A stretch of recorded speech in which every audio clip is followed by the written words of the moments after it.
We've jumped about 100 years from last week's encounter between Ahab, Elijah, and the prophets of Baal, and now we're getting to read about one of my very favorite prophets, who I also feel incredibly bad for, Hosea. I feel bad for Hosea because his call from God is very specific. And this is, you'll understand when I say it. It's Hosea's purpose to live out in his own life humanity's relationship to God. Doesn't that sound awful? And let me tell you, it did not go great for Hosea. Because this is from Hosea chapter 1. When the Lord first spoke through Hosea, the Lord said to him, "Go and marry a prostitute and have children of prostitution, for the people of the land commit great prostitution by deserting the Lord." It's a good start, right? So Hosea went and took Gomer, Diblaim's daughter, and she became pregnant and bore him a son. The Lord said to him, "Name him Jezreel, for in a little while I will punish the house of Jehu for the blood of Jezreel, and I will destroy the kingdom of the house of Israel." Gomer became pregnant again and gave birth to a daughter. "Name her No Compassion, because I will have no compassion on the house of Israel or forgive them." When Gomer finished nursing No Compassion, she became pregnant again and gave birth to a son. And the Lord said, "Name him Not My People, for you are not my people, and I am not your God."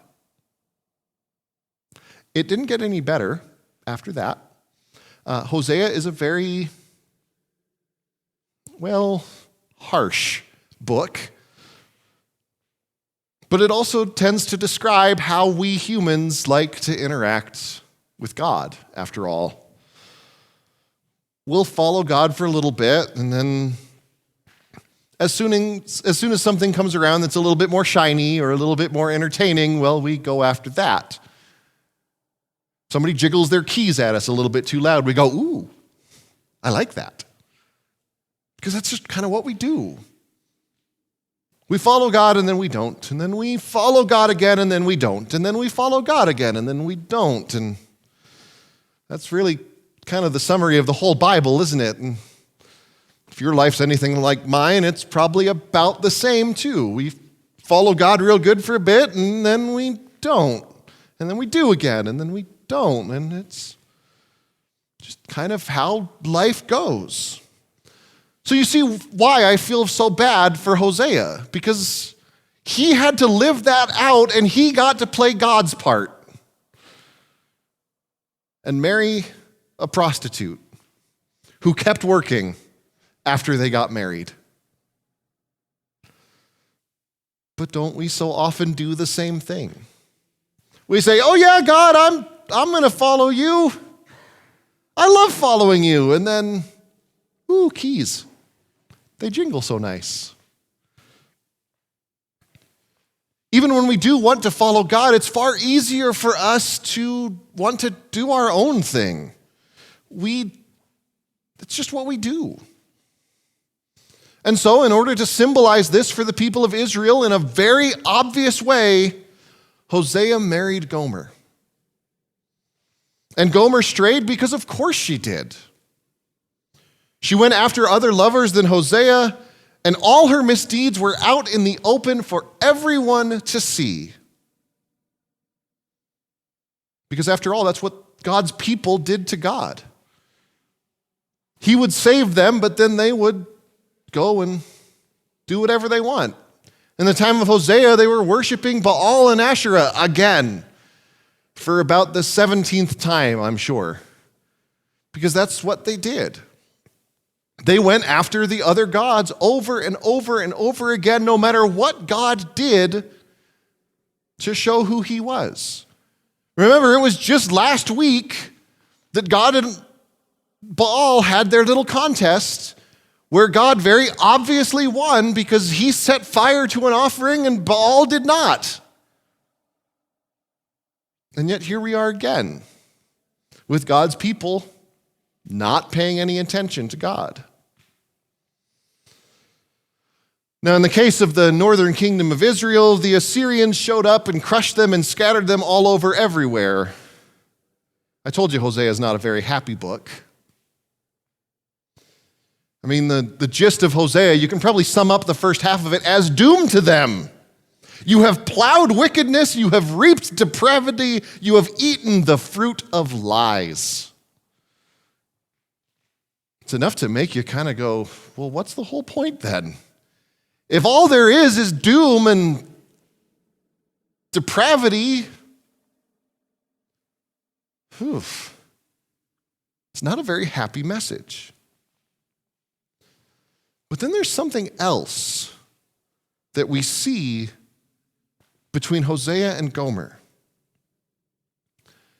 Because after Gomer found herself living in the 8th century BC equivalent of a ditch on the side of the road, God told Hosea to seek her out, to redeem her from the mess that she had been put in, that she had put herself in, really. And he did. Hosea paid 15 pieces of silver, 5 bushels of barley, and 150 bottles of wine to get Gomer back. She didn't deserve that. Everything that she had done in her life, she did to herself. Hosea didn't need to pay all of that to get Gomer back. That's a lot of, can you imagine trying to come up with 150 bottles of wine?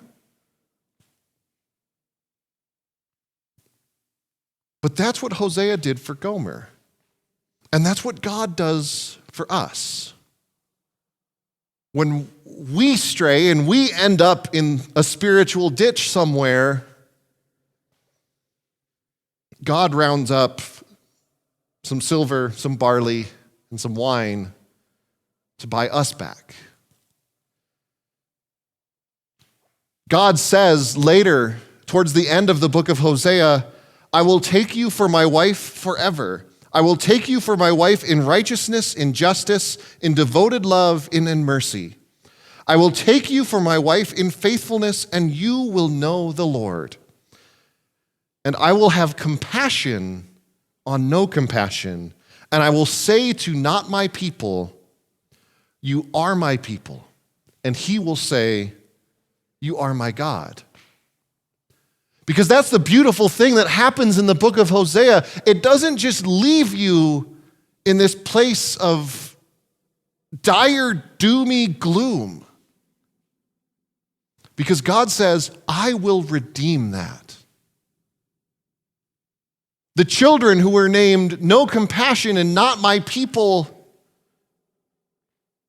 are shown compassion and are called God's people again. Why? Why would God have such ridiculous patience for the utter train wreck that we humans are? It's because he loves us. He loves us especially when we don't deserve that love. He loves his people more than the best parents love their children. So that when God's people go off and do their own thing and follow other gods, God loves them enough to not just get them back, but to look for them and bring them back.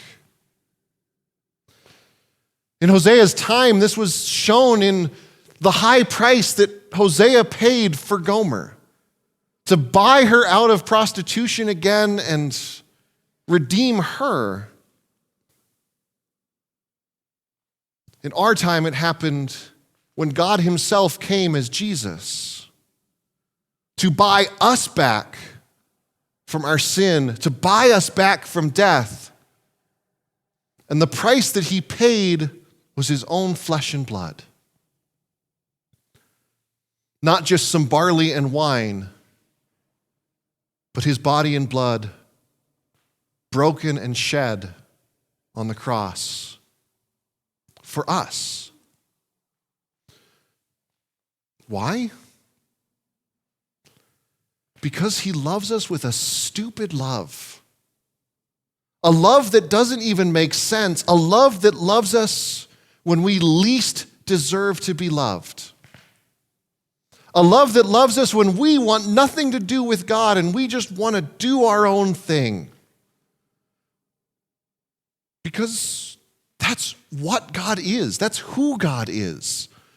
God is everything that we can possibly imagine love to be and more.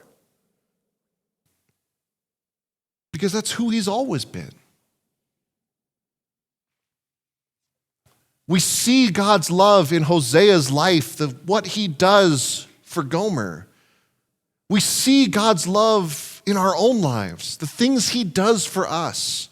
The times in our lives when we felt the most far away from God, and then when we realized that God's right there, looking for us, seeking us out.